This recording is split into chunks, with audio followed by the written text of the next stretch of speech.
तो हाय दोस्तों, मैं आप लोगों के सामने लेके आया हूँ एक नई मूवी जो पूरी तरह से एडवेंचर से भरा हुआ है। इस मूवी का नाम है स्नो वाइट द हंट्समैन। तो कहानी की शुरुआत में हमें एक रानी को दिखाया जाता है जो बर्फ की भारी बरसात में चल रही होती है। तभी उसे बर्फ के मैदान में एक खिला हुआ गुलाब का फूल नजर आता है। रानी उस फूल को छूने की कोशिश करती है, तभी उसके हाथों में कांटे चुभने की वजह से खून निकलने लगते हैं जो सीधे बर्फ के मैदान में गिरते हैं। रानी बर्फ में अपने खून की सुंदरता को देखकर खुश हो जाती है और सोचने लगती है कि उसका भी बच्चा इस बर्फ की तरह सफेद हो और उसकी होंठ इस गुलाब की तरह लाल हो और उसके अंदर इन कांटों की तरह ताकत हो। और इसके कुछ दिनों बाद रानी की एक सुंदर सी बेटी होती है जिसका नाम उन्होंने स्नो वाइट रखा था। और यहाँ पूरा राज्य उसकी सुंदरता और निडरता पर जान छिड़कता था जो वाकई में काफी सुंदर होती है। पर यहाँ राजा को कोई बात सता रहा होता है और तभी यहाँ एक दिन बहुत तेज ठंड पड़ती है और तभी एक दिन यहाँ एक खतरनाक और रहस्यमय सेना आ जाती है और राजा को मजबूरन उनसे लड़ाई करनी पड़ती है। और यहाँ राजा लड़ाई में सबको हरा देता है और तभी उनके सेनापति बताते हैं कि उन्होंने यहाँ किसी को कैद किया है। तभी यहाँ राजा उसके पास जाता है जो वो बहुत डरी हुई है। राजा उसकी सुंदरता को देखकर मोहित हो जाता है और वो राजा को खुद का नाम रवायना बताती है और राजा अगले ही दिन रवायना से शादी कर लेता है। तभी हमें यहाँ पता चलता है कि रवायना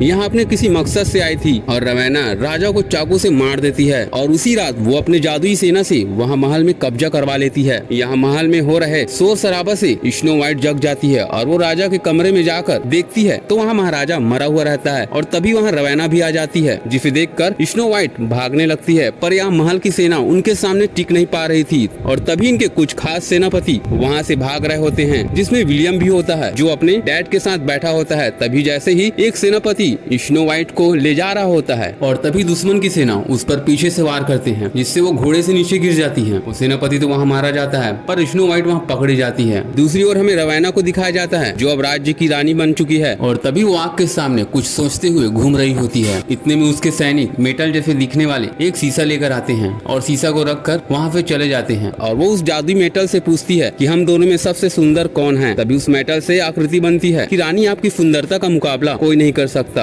और तभी यहाँ रानी का आतंक बढ़ने लगता है और अब जमीन नहीं रहे, हर तरफ काला जादू ही छाने लगता है। और इस पूरे दौर में रानी स्नो वाइट को महल के उत्तरी मीनार में कैद करके रखती है और यहाँ पर हमें पहली बार रानी स्नो वाइट की खूबसूरती को दिखाया जाता है जो काफी सुंदर होती है। और यहाँ स्नो वाइट आग जला रही होती है और प्रार्थना करने लगती है और तभी यहाँ एक और कैदी को लाया जाता है और तभी वो लड़की स्नो वाइट के पूछने पर अपना नाम गीटा बताती है। वो कहती है कि यहाँ मेरे जैसे और बहुत सी लड़कियों को कैद किया गया है। वो कहती है कि मैं ज्यूक हेमन के किले तक पहुँचने वाली थी और मैं पकड़ी गई। और टेरा की बात सुनकर स्नो वाइट कहती है क्या ज्यूक हेमन अभी भी मेरे पिता के लिए लड़ाई कर रहे हैं। और तभी ये सुनकर टेरा कहती है क्या तुम राजा की बेटी हो। स्नो वाइट कहती है हाँ। और आगे वो कहती है कि हमें पता चला था कि जिस रात महल में हमला हुआ था वहाँ कैद हुए सारे कैदियों को मौत के घाट उतार दिया गया था। ये बात सुनकर स्नो वाइट कहती है क्या अब भी ल्यूक का बेटा जिंदा है। गीटा कहती है मुझे नहीं पता। दूसरी ओर हमें रवायना को दिखाया जाता है जो पानी के लिए तड़प रहे लोगों को देखती है और अपना गुजरा हुआ वक्त याद करती है। इसके बाद वो मिल्क वाटर में नहाने लगती है। कुछ देर बाद यहाँ की सेना दो लोगों को रानी के सामने लेकर आते हैं और कहते हैं रानी आपके सप्लाई ट्रेन पर घात लगा रहे थे। तभी रानी उन्हें कुछ कहती है और उनमें से एक बंदा चाकू निकालकर सीधे रानी के पेट में घुसा देता है। पर रानी भी कोई कम नहीं थी, वो अपने हाथों के नाखून से उसकी धड़कनें रोक देता है और दूसरे आदमी को छोड़ने को कहती है। इसके कुछ दिन बाद रानी अपना चेहरा शीशे में देखती है जहाँ वो बूढ़ी हो रही थी और इन सब की वजह थी उसकी शक्ति का कम होना। और तभी उसका भाई उसकी इस रूप से छुटकारा दिलवाने के लिए ग्रीटा को उसके सामने पेश करता है और रवायना अपनी जादुई शक्ति से ग्रीटा की खूबसूरती अपने में खींच लेती है और उसे वही बंदीगृह में छोड़ देते हैं। और तभी स्नो वाइट उसे आवाज लगाती है पर वो कुछ नहीं बोलती। इसके बाद हमें फिर से रानी को दिखाया जाता है जो पहले जैसे फिर से खूबसूरत हो चुकी थी और वो उसी जादुई मेटल के सामने जाकर पूछती है कि इस महल में सबसे सुंदर कौन है। वो मेटल उससे जवाब देता है इस महल में सबसे खूबसूरत स्नो वाइट है। और तभी वो मेटल कहता है कि अगर तुम हमेशा के लिए खूबसूरत और जवान रहना चाहते हो तो तुम्हें स्नो वाइट के दिल को अपने पास रखना होगा, इससे तुम अमर हो जाओगे और न ही तुम्हें किसी और की जान लेनी पड़ेगी। इसके बाद रवायना अपने भाई को बुलाकर आदेश देती है कि भाई जाओ और मेरे लिए स्नो वाइट को पकड़ कर ले आओ। इसके बाद हमें स्नो वाइट को दिखाया जाता है जहाँ एक पक्षी उसे आकर संकेत देती है और वो उसके पीछे जाकर खिड़की पर लगे नुकीली चीज को निकाल कर अपने पास रख लेती है। और अब यहाँ रवायना का भाई पहुँच जाता है और यहाँ स्नो वाइट मौका का फायदा उठाकर उस कील से उसे मारकर भाग जाती है और वो राजमहल से बाहर निकलने लगती है। पर आगे वो भागते हुए सैनिकों से घिर जाती है और तभी फिर से वो पक्षी आकर उसे इशारा करते हैं और वो एक खुफिया रास्ता से होते हुए समंदर तक तक पहुंच जाती है और समंदर में छलांग लगाकर वो दूसरे किनारे तक पहुंच जाती है। और जैसे ही वो किनारे तक पहुंचती है वो पक्षी फिर से उसे इशारा करती है और वो आगे बढ़ती है और सामने उसे एक घोड़ा मिलता है जिसमें सवार होकर वो आगे बढ़ती है और एक अजीब तरह की बस्ती तक पहुंच जाती है। और तभी यहाँ रवाना के सैनिक इसका पीछा करते आ रही होती है और स्नो व्हाइट भी अपने घोड़े से तेज रफ्तार में भागते भागते एक दलदल में पहुंच जाती है जहाँ उसका घोड़ा फंस जाता है। अब मजबूरन स्नो व्हाइट को अपने घोड़े को छोड़कर भागना पड़ता है, पर यहाँ रवाना की सिपाही आगे नहीं बढ़ पाती। इधर स्नो व्हाइट एक खतरनाक और जादुई जंगल में पहुंच चुकी है और वो वहीं भागते हुए बेहोश हो जाती है। और दूसरी ओर हमें रवाना को दिखाया जाता है जो अपने भाई पर भड़क रही होती है कि आखिर वो तुम्हारे हाथों से कैसे भागी। और तभी उसका भाई कहता है कि वो ऐसे जंगल में पहुंच चुकी है जहाँ उसका बच पाना मुश्किल है। रवाना कहती है चाहे जो भी हो मुझे वो चाहिए और आदेश देती है कि जाओ और ऐसे इंसान को ढूंढ कर लाओ जो हमारे लिए ये काम कर सके। इसके बाद हमें एक इंसान को दिखाया जाता है जो बहुत शराबी होता है और जिसका नाम हंट्समैन होता है। और हंट्समैन एक दूसरे आदमी से लड़ाई कर रहा होता है क्योंकि हंट्समैन उससे पैसे उधार लिए थे और वो उसे वापस करने से मना कर रहा था। और इसके बाद रानी की सेना वहाँ पहुँच जाती है और तभी वो सेना हंट्समैन को रानी के पास लेकर आते हैं। और तभी रानी हंट्समैन से कहती है तुम्हें हमारे लिए उस लड़की को ढूंढ कर लाना होगा क्योंकि एक तुम ही इकलौता इंसान हो जो उस जादुई जंगल से वापस आया है। पर हंट्समैन इस काम के लिए मना कर देता है। तभी रानी हंट्समैन से एक सौदा करती है। वो कहती है देखो अगर तुम उस लड़की को मेरे लिए यहाँ लेकर आते हो तो मैं तुम्हें तुम्हारी वाइफ से मिलवा दूंगी। और ये सुनकर हंट्समैन मान जाता है और रानी की कुछ सेनाओं के साथ वो उस जंगल में चला जाता है और यहाँ स्नो व्हाइट को खोजने लगता है। और यहाँ पहुँचकर वो स्नो व्हाइट को खोजने लगता है और आखिरकार वो स्नो व्हाइट को ढूंढ ही लेता है। देखो तुम ऐसा मत करो, वो तुम्हें राजमहल में मार देंगे। हंट्समैन को भी उसकी बात सही लगती है और अब वो भी रानी के भाई से कहता है जाओ पहले मेरे लिए मेरे वाइफ को मेरे पास लेकर आओ, तभी मैं तुम्हें इस लड़की को दूंगा। और तभी रानी का भाई हंट्समैन से कहता है तुम्हारी वाइफ को हमने मार दिया है और अगला नंबर तुम्हारा है। और ये कहने के बाद उन सिपाहियों के साथ हंट्समैन की लड़ाई शुरू हो जाती है और आखिरकार हंट्समैन उन पर भारी पड़ता है। इसके बाद हंट्समैन स्नो व्हाइट से पूछता है कि आखिरकार ये तुम्हारे पीछे क्यों पड़े हैं और वो हंट्समैन को सारी बात बताती है। और तभी स्नो व्हाइट कहती है कि मुझे ज्यूक के किले तक ले चलो क्योंकि वहाँ मेरी एक सेना है। तभी हंट्समैन उसकी बात सुनकर उससे सौदा करता है कि वो इसके लिए 30 सोने का सिक्का लेगा, पर स्नो व्हाइट उसे 100 सोने के सिक्के देने की बात करती है और वो तैयार हो जाता है। इधर हमें ज्यूक की सेना को दिखाया जाता है जो राजा की बेटी यानी स्नो व्हाइट को जिंदा होने की बात कर रहे होते हैं। तभी वहाँ उसका बेटा विलियन आता है और स्नो व्हाइट के जिंदा होने की खबर सुनकर वो अकेले उस जादुई जंगल में स्नो व्हाइट को लाने चला जाता है। दूसरी ओर हमें हंट्समैन को दिखाया जाता है जहाँ वो जंगल में आगे बढ़ रहे होते हैं। तभी यहाँ हंट्समैन शराब पीने लगता है। तभी ये देखकर स्नो व्हाइट उससे शराब पीने की वजह पूछते हैं पर वो कुछ नहीं बताता। और इधर रानी का भाई स्नो व्हाइट को पकड़ने के लिए ताकतवर फौज तैयार कर रहा होता है। तभी हमें फिर से स्नो व्हाइट और हंट्समैन को दिखाया जाता है जहाँ हंट्समैन स्नो व्हाइट को कुछ बातें बता रहा होता है और साथ ही वो उसे खुद की रक्षा करने की टेक्निक बताता है और उसे चाकू देता है। और इसके बाद वो दोनों यहाँ से चलने लगते हैं। तभी आगे उन्हें अजीब सी चीजें नजर आती है और तभी यहाँ हंट्समैन को खतरा का एहसास होने लगता है। और फिर यहाँ देखते ही देखते एक मॉन्स्टर आ जाता है पर हंट्समैन बिना सोचे समझे उससे भिड़ जाता है और उससे काफी मुकाबला करने के बाद वो नीचे गिर जाता है। उसके बाद जब स्नो व्हाइट उसके सामने आती है तो वो मॉन्स्टर शांत हो जाता है। इसके बाद वो आगे बढ़ते हैं जहाँ नाव पर सवार कुछ लोग उनका इंतजार कर रहे होते हैं और वो उन्हें अपने साथ अपने कबीला ले जाते हैं। और इसके बाद जब वो रात में सोए रहते हैं तभी उन पर हमला होता है जहाँ पूरा कबीला आग में जल रहा होता है। तभी यहाँ हंट्समैन आकर स्नो व्हाइट को वहाँ से बचा कर ले जाता है। दूसरी ओर वो भागते भागते फिर से एक जंगल में पहुँच जाते हैं जहाँ पूरा जंगल पर बौने इंसानों का राज चलता था, पर वो हंट्समैन को पहचानते थे और वो उन दोनों को पकड़ लेते हैं। इसके बाद स्नो व्हाइट उन सबको अपनी सच्चाई बताती है और वो कहती है कि रानी की सिपाही हमारे पीछे पड़े हैं इसलिए तुम हमें जल्दी से छोड़ दो। पर वो लोग उन पर भरोसा नहीं करते और तभी वहाँ कुछ देर बाद रानी की सेना पहुँचने लगती है। पर इतने में वो सब खुफिया रास्ता से वहाँ से निकल जाते हैं और वो सब एक खूबसूरत जंगल में पहुँच जाते हैं जिसे परियों का घर कहा जाता है, जहाँ की हर एक चीजें स्नो व्हाइट की दिल छू रही थी। और यहाँ उन्हें रात हो जाती है और रात में वो सब एक दूसरे से बात कर रहे होते हैं। और अगली सुबह जब वो सोकर उठती है तब वो देखती है कि दो चिड़ियों के पेट से दो बहुत खूबसूरत चीज निकले हैं। इन्हें देखकर वो बहुत खुश होती है और आगे चलने पर उसे काफी खूबसूरत जानवर भी दिखाई पड़ते हैं। वो ये सब देखकर बहुत खुश होती है क्योंकि उसने आज तक इस तरह की चीजें कभी नहीं देखी थी। और आगे चलकर वो एक व्हाइट हिरन को देखती है और उसे प्यार से छूने लगती है। और तभी इतने में कोई इस हिरन पर तीर चला देता है और अब सब चौकन्ने हो जाते हैं और सारे जानवर गायब हो जाते हैं। और यहाँ रानी की पूरी सेना उन्हें पकड़ने पहुँच जाती है। तभी यहाँ फिर से रानी का भाई और हंट्समैन के बीच लड़ाई शुरू हो जाती है, पर इस बार हंट्समैन उसे पूरी तरह से खत्म कर देता है। तभी रानी की बॉडी चेंज होने लगती है और वो और भी बूढ़ी होने लगती है। इधर एक आदमी स्नो व्हाइट पर तीर चलाता है पर एक आदमी उसके सामने आ जाता है और वो मर जाता है। और तब तक यहाँ विलियम भी पहुँच जाता है और वो सब उनके शरीर को आग लगाते हैं। हैं और अगली सुबह फिर से वो सब अपने सफर पर निकल पड़ते हैं। यहाँ रास्ते में विलियम स्नो वाइट को इम्प्रेस करने की कोशिश करता है, पर यहाँ स्नो वाइट तो हंट्समैन से इम्प्रेस थी। तभी आगे वो बर्फीला जगह पर विलियम से बात कर रही होती है। तभी विलियम उसे एक सेब देता है जिसे खाकर वो मरने लगती है, क्योंकि वो विलियम नहीं था बल्कि रवाना होती है जो विलियम के रूप में उसे लेने आई थी। पर यहाँ हंट्समैन को कुछ खतरा महसूस होता है, इसलिए वो दौड़ते हुए स्नो वाइट के पास पहुँच जाता है। इसके बाद वो परिंदा बनकर वहाँ से उड़ जाती है। पर यहाँ स्नो वाइट की जान पर खतरा मंडरा रहा था और यहाँ स्नो वाइट को देखकर सबकी आंखों से आंसू निकल रहे थे। दूसरी ओर हम रानी को देखते हैं जो महल पहुँचने के बाद बहुत कमजोर हो चुकी थी, मतलब उसकी जादुई ताकत कम पड़ चुकी थी। और दूसरी ओर इतनी मुशक्कत के बाद आखिरकार वो सब जुग की सेना तक पहुँच ही जाते हैं और यहाँ स्नो वाइट का इलाज होता है। सारे लोग उम्मीद खो चुके थे, पर यहाँ हंट्समैन अपनी उम्मीद नहीं खोता और वो उसे हर हाल में ठीक करना चाहता है और वो उसे किस करके चला जाता है। तभी स्नो वाइट की आंखें खुलती है और वो अपने सेना के पास आकर उन्हें जंग के लिए ऐलान करती है, जहाँ उसका साथ हर कोई देना चाहता है। और अब वो अपनी पूरी सेना के साथ रवाना की सेना का मुकाबला करने निकल पड़ते हैं। और तभी वो रास्ते में कुछ लोगों को उसी खुफिया रास्ते पर भेज देती है जहाँ से वो महल के अंदर घुस सके और दरवाजा को खोल सके। और यहाँ बोनो की सेना खुफिया रास्ता से होते हुए महल के अंदर घुस जाती है और बाकी की सेना सागर तट से होते हुए आ रही होती है। तभी उन